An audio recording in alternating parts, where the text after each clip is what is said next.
एक सज्जन एक महात्मा के पास गए, बोले महाराज ऐसा लगता है कि आपके भगवान में कुछ अकल कम है।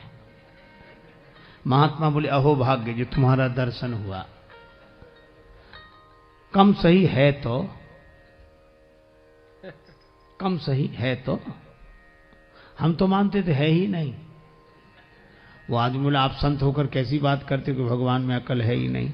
महात्मा हंसकर बोले कि उनमें थोड़ी बहुत भी अकल होती तो तुम जैसे कम अकल पैदा ही काहे को करता है जो आशिक कम अकल कहने पर।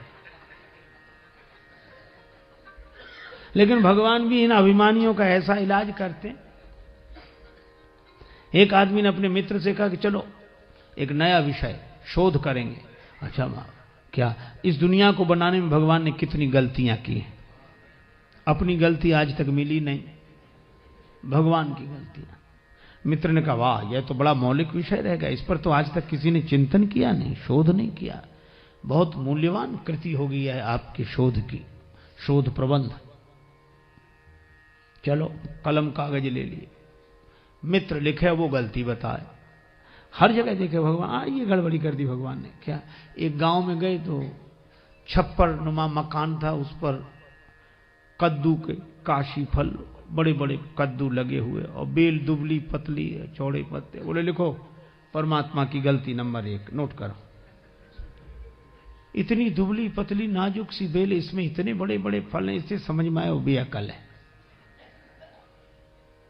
छोटे छोटे फल लगाने थे, बेल जितना सहन कर सके इतना बड़ा फल लगा दिया। मित्र ने कहा वाह कमाल कर दिया, क्या सोच है। नोट कर लिया। कुछ दिन बाद फिर घूमते हुए निकले से एक बगीचे में पड़े थे आम के पेड़, आराम करने, सो ऐसे सो गए। ऊपर देखा कच्चे हरे रंग के आम लगे थे। अरे बोले देखो परमात्मा की गलती नंबर 2, इतना बड़ा विशाल वृक्ष और इसमें इतने छोटे छोटे फल हैं, इससे समझ में आया को बेअकल है। देखो मित्र ने कहा वाह यह भी बिल्कुल बिल्कुल। बोले कद्दू जैसे फल लगाता है इसमें, छोटे छोटे फल उसमें लगाता। मित्र ने नोट, अब देख रहे थे ऐसे, भगवान ने भी सोचा कि इसको जरा समझा दें। तब तक ऐसी हवा का झोंका आया, एक आम का फल टूट कर गिरा और उसकी नाक पे, नाक जैसा नाजुक अंग, और आम का कच्चा फल पत्थर जैसा कठोर। और आज के जमाने का आदमी उससे आम की चोट बर्दाश्त नहीं होती तो खास चोट क्या बर्दाश्त हो सकेगी। इतने में ही तो मूर्छित हो गया वो, गिरा आम। अब मित्र का कलम कागज छूट गया, वो पंखा कर हवा करने लगा। बोला डॉक्टर को बुलाएं, वैद्य को बुलाएं, कि हकीम को बुलाएं, कि हवा करते रहें, कि पानी पिलाएं। वो आदमी बोला कुछ मत करो, पहले दोनों गलतियां काट दो, एक भी नहीं है।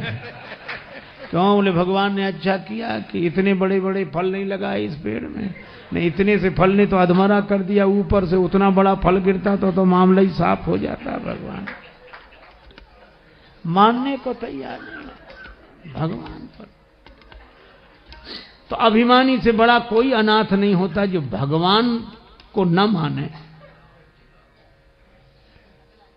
और इसलिए रामचरितमानस में 2 अनाथ हैं इस दृष्टि से। विश्वामित्र जी बोले एक हम, दूसरा बाली। और बाली ने भी यही कहा था कि जो कदाचि मोहि मारी हैं तो पुण्य हो सनाथ। अभी तक तो मैंने किसी को नाथ माना नहीं, पर राम जी बाण मारेंगे तो मैं सनाथ हो जाऊंगा। सनाथ कैसे हो जाओगे? कहा अगर मैं अपनी मौत मर कर जाऊंगा तो हिसाब किताब हमारा होगा। कोई कहीं अपने ढंग से जाए तो सारा इंतजाम उसे अपना करना पड़ता है, और कोई भेजे तो सारी जिम्मेवारी उसकी, यहां से लेकर वहां तक का इंतजाम भेज तो तुम रहे हो। बाली ने कहा कि जिंदगी भर भगवान को माना नहीं, ऐसे मरूंगा तो अनाथ होकर जाऊंगा, और राम जी बाण मार कर भेजेंगे तो जिम्मेवारी उनकी रहेगी, मैं सनाथ हो जाऊंगा।